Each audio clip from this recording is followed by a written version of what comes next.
Kisah misteri dengan balutan mitos di Gunung Slamet hingga saat ini memang masih dipercayai oleh sebagian masyarakat. Konon, gunung ini merupakan gunung yang paling seram karena terdapat beberapa legenda mistis di dalamnya. Gunung ini merupakan gunung kedua tertinggi di Jawa setelah Gunung Semeru. Gunung ini juga memiliki ketinggian 3.428 meter di atas permukaan laut dan berlokasi di Jawa Tengah. Uniknya, Gunung Slamet terletak di 5 kabupaten, yaitu Kabupaten Tegal, Brebes, Banyumas, Purbalingga, serta Pemalang. Bagi pencinta hiking, Gunung Slamet memiliki medan pendakian yang menantang dan angker. Hingga terakhir, untuk mencapai puncaknya saja, Anda dapat melalui beberapa jalur, yaitu jalur Bambangan, Guci, Dukuh Liwung, dan Batu Raden.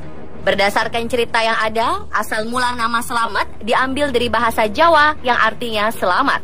Nama ini diberikan karena sejak dahulu Gunung Slamet belum menunjukkan eksistensi ledakannya yang memberikan mara bahaya bagi warga sekitar. Meskipun tercatat sebanyak 2 kali mengalami letusan, yang pertama pada tahun 1999 dan yang kedua pada 2014 lalu. Dan berikut 7 mitos tentang Gunung Slamet tersebut.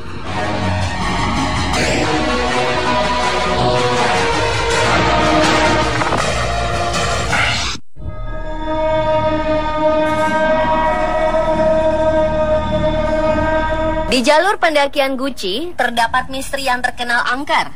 Berdasarkan cerita legenda Gunung Slamet, konon di jalur Guci ini terdapat makhluk kerdil yang dahulunya adalah manusia yang tersesat ketika sedang mendaki Gunung Slamet dan akhirnya tidak bisa kembali ke bawah.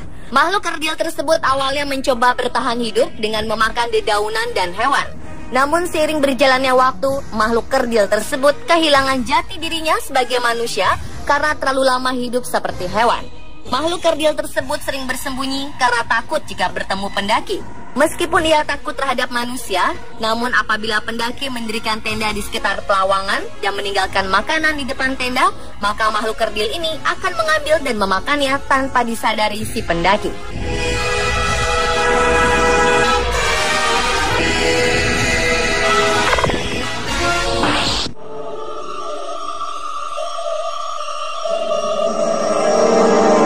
Kita mendaki Gunung Slamet dari jalur Bambangan, yakni jalur pendakian yang merupakan jalur paling pendek dibandingkan dengan jalur pendakian lain, maka kita akan melewati sebuah tempat yang sangat sakral dan terkenal mistis.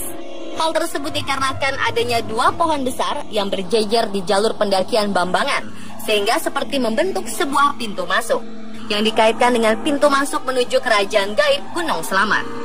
Di jalur pendakian Bambangan juga akan ditemui sebuah pos yang dinamakan Pos Samarantu, yang disebut-sebut sebagai tempat paling angker di jalur Bambangan. Nama Samarantu sendiri berasal dari 2 buah kata, yaitu samar dan hantu, yang berarti hantu yang tidak terlihat. Menurut cerita para pendaki, sebaiknya jangan mendirikan tenda di tempat ini karena konon banyak pendaki yang diganggu oleh makhluk gaib saat bermalam di daerah Samarantu tersebut.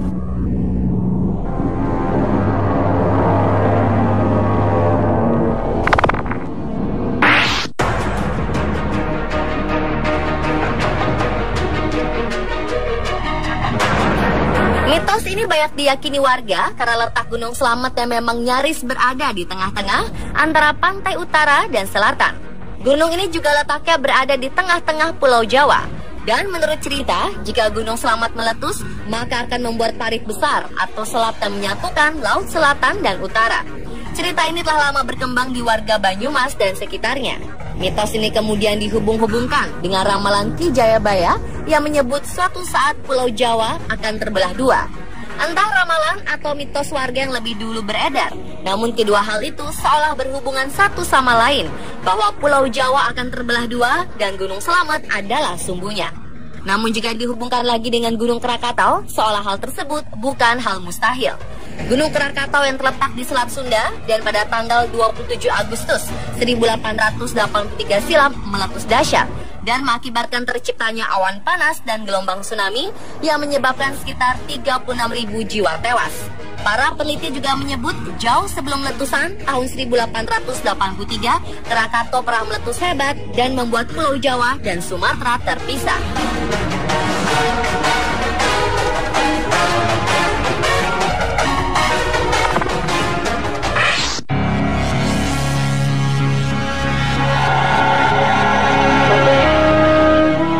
Air terjun Guci terdapat di lereng Gunung Selamat. Air terjun ini menjadi objek wisata yang banyak diminati pengunjung karena keindahannya dan juga airnya yang konon berkhasiat menyembuhkan berbagai macam penyakit kulit. Namun menurut mitos yang beredar di masyarakat, konon di balik air terjun Guci terdapat kediaman siluman naga bernama Naga Cerek. Orang-orang yang sering datang ke tempat ini untuk melakukan ritual mempercayai jika Naga Cereklah yang memberikan segala permintaan yang mereka inginkan. Dalam ritual pesugihan, konon permintaan Naga Cerek ini sangat berat karena meminta tumbal nyawa salah satu anggota keluarga peritual pesugihan. Salah satu mitos Gunung Selamat yang diyakini orang yang tidak meyakini agama ini pun telah diketahui oleh sebagian masyarakat Indonesia. Ritual tersebut harus dilengkapi dengan ubur rampe. Ubur rampe sendiri terdiri dari minyak wangi, kemenyan, kembang, dan tumpeng. Oleh mereka yang percaya, ubur rampe tersebut dimasukkan ke dalam air. Menurut mereka, biasanya kehadiran Naga Cerek ditandai dengan air yang berisi ubur rampe yang berbuih. Setelah air berbuih, si peminta pesugihan pun diharuskan untuk mandi air terjun Guci tersebut.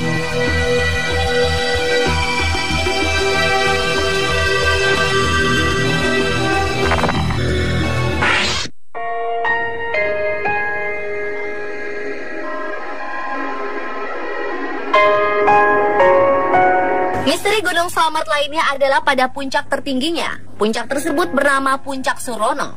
Menurut cerita yang beredar di masyarakat, dahulu ada seorang pendaki bernama Surono. Pendaki tersebut meninggal di puncak Gunung Selamat karena terpeleset ke jurang. Untuk menghormatinya, kemudian nama pendaki tersebut dijadikan nama puncak tertinggi di Gunung Selamat. Dan hingga kini, orang-orang menyebutnya dengan Puncak Surono.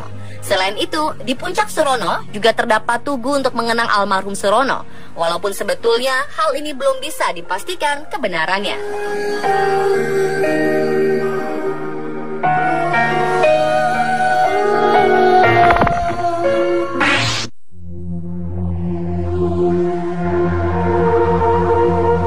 Mitos berikutnya adalah Satrio Wirang. Dalam ramalan Jayabaya dikatakan setiap Gunung Selamat bergemuruh, Satrio Wirang akan muncul. Ramalan Jayabaya seperti dikutip dalam sejumlah buku dan forum internet menyebutkan jika Kiai Selamat atau Gunung Selamat menunjukkan tanda-tanda akan meletus, maka di saat itu akan hadir Satrio Wirang. Tokoh ini bukan nama, melainkan julukan bagi seseorang dengan sifat-sifat tertentu.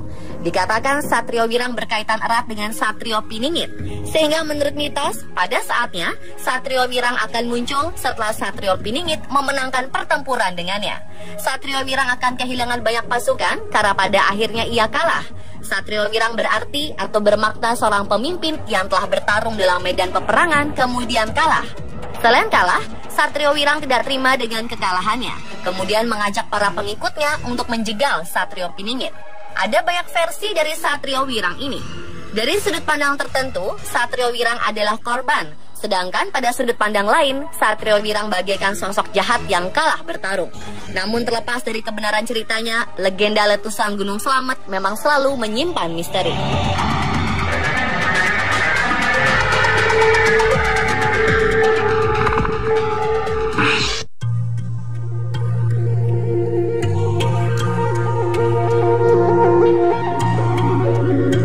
Berikutnya, usai terjadi erupsi kecil di Gunung Selamat, muncul fenomena awan membentuk Romo Bebek. Selain dipercaya warga sekitar sebagai penguasa Gunung Selamat, Romo Bebek, sebutan yang sering dilontarkan oleh warga sekitar adalah asuhan dari Kiai Selamat atau Gunung Selamat. Kiai Selamat konon diangkat sebagai pengawal sang penguasa Laut Pantai Selatan Ratu Kidul.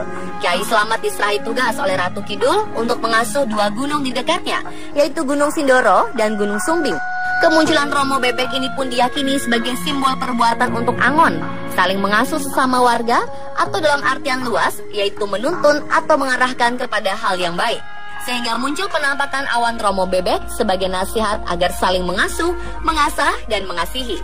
Selain mitos penampakan Romo Bebek di puncak Gunung Selamat, penampakan bebek juga secara gaib kadangkala muncul di sepanjang Sungai Serayu yang membentang di sekitar kaki Gunung Selamat.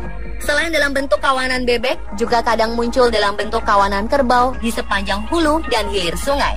Jika muncul hal tersebut, maka mitosnya akan ada peristiwa penting di negeri ini. Selain itu, diyakini pula bahwa Sungai Serayu itu jalan menuju istana Ratu Kidul di Laut Selatan, tempat kerajaan gaib Ratu Kidul bertahta.